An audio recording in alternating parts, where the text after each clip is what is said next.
नमस्कार दोस्तों, मैं अजय बिश्नोई आज पुनः आपका अपने इस चैनल पर स्वागत करता हूं।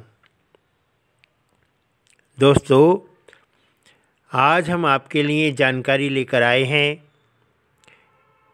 अक्षांश एवं देशांतर रेखाओं के बारे में। दोस्तों, आगे बढ़ने से पहले मेरी आपसे रिक्वेस्ट है कि यदि आपने ये चैनल अभी तक सब्सक्राइब नहीं किया है तो कृपया करें और लाइक भी करें। दोस्तों, आजकल मोबाइल सभी के पास होना एक आम बात है।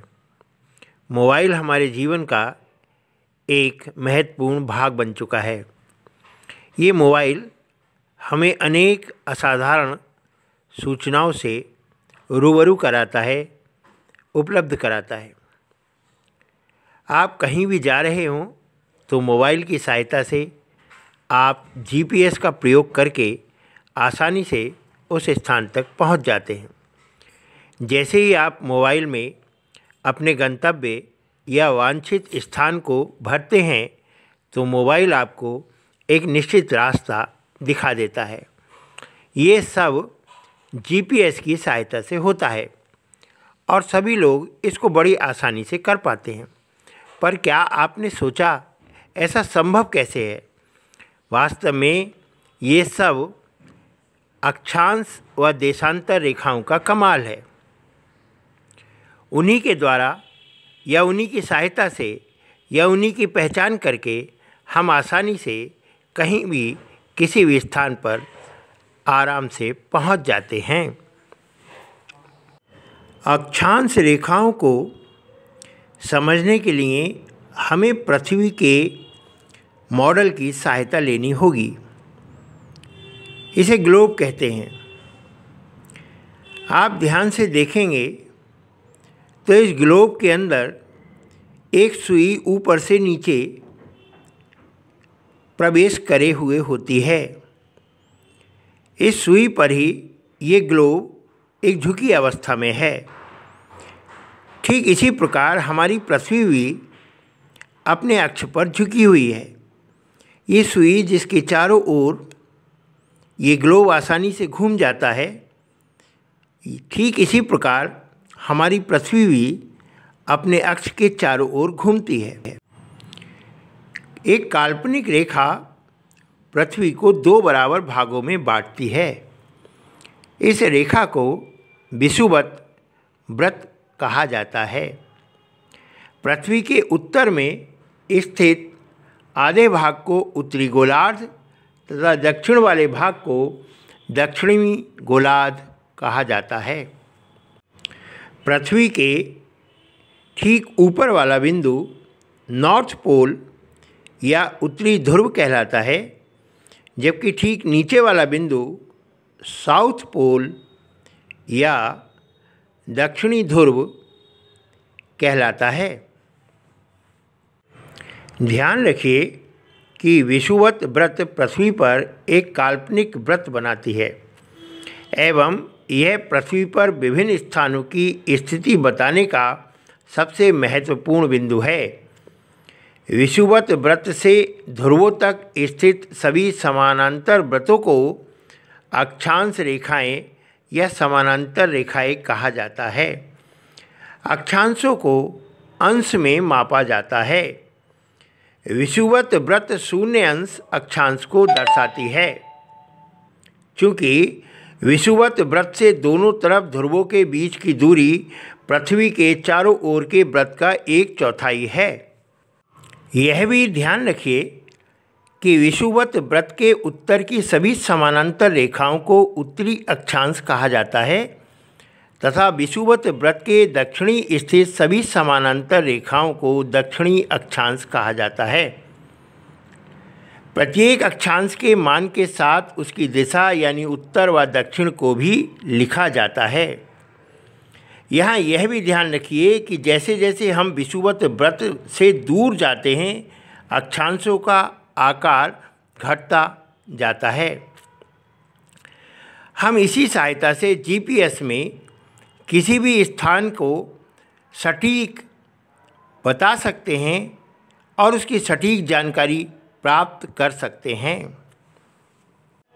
आइए अब हमने अब तक जो कुछ सीखा जाना है उसे एक बार दोहरा लेते हैं। अक्षांश अर्थात भूमध्य रेखा से किसी भी स्थान की उत्तरी अथवा दक्षिणी ध्रुव की ओर की कोणीय दूरी का नाम अक्षांश है। भूमध्य रेखा को 0 अंश की अक्षांश रेखा माना गया है। भूमध्य रेखा से उत्तरी ध्रुव की ओर की सभी दूरियां उत्तरी अक्षांश और दक्षिणी ध्रुव की ओर की सभी दूरियां दक्षिणी अक्षांश में मापी जाती हैं। इस प्रकार आप अक्षांश को काफ़ी अच्छे प्रकार से समझ गए हैं। दोस्तों, आपको ये भी ध्यान रखना है कि अक्षांश रेखा पूर्व से पश्चिम की ओर जाती है। विषुवत रेखा एक अक्षांश रेखा है। ये पृथ्वी को 2 बराबर भागों में बांटती है, उत्तरी गोलार्ध व दक्षिणी गोलार्ध। उत्तरी गोलार्ध से निकलने वाली कर्क रेखा व दक्षिणी गोलार्ध से निकलने वाली मकर रेखा भी अक्षांश रेखा का ही उदाहरण है। 2 अक्षांश रेखाएं सदैव एक दूसरे के समानांतर होती हैं, जैसे कि कर्क रेखा, मकर रेखा व विषुवत रेखा एक दूसरे से कभी नहीं मिलती, क्योंकि ये अक्षांश रेखाएं हैं। सारी देशांतर रेखाएं ध्रुवों पर मिलती हैं। ध्रुवों पर देशांतर रेखाओं के बीच दूरी 0 होती है, क्योंकि ये ध्रुवों पर आपस में मिल जाती हैं। आपको ध्यान ये भी रखना है कि पृथ्वी पर किसी भी स्थान का एक खास अक्षांश व देशांतर नंबर होता है। इसी को जीपीएस लोकेशन कहते हैं। ग्लोब के ठीक ऊपर का बिंदु उत्तरी ध्रुव है। ग्लोब के ठीक नीचे का बिंदु दक्षिणी ध्रुव है। ग्लोब के ठीक बीच में दोनों ध्रुवों के बीच एक वृत्त खिंचा नजर आता है, यही भूमध्य रेखा है। इसे विषुवत वृत्त भी कहते हैं। भूमध्य रेखा के समानांतर खींचे हुए वृत्तों या आड़ी रेखाओं को ही अक्षांश वृत्त या अक्षांश रेखाएं कहा जाता है। पृथ्वी अपने अक्ष पर 23.1/2 अंश झुकी हुई है। अक्षांश रेखाओं की कुल संख्या 180 है। अतः अक्षांश रेखाओं की विशेषताएं हैं कि ये रेखाएं पूर्व से पश्चिम दिशा में विषुवत रेखा के समानांतर खींची जाती हैं। ये पूर्ण वृत्ताकार होती हैं। 2 अक्षांशों के बीच की दूरी समान होती है।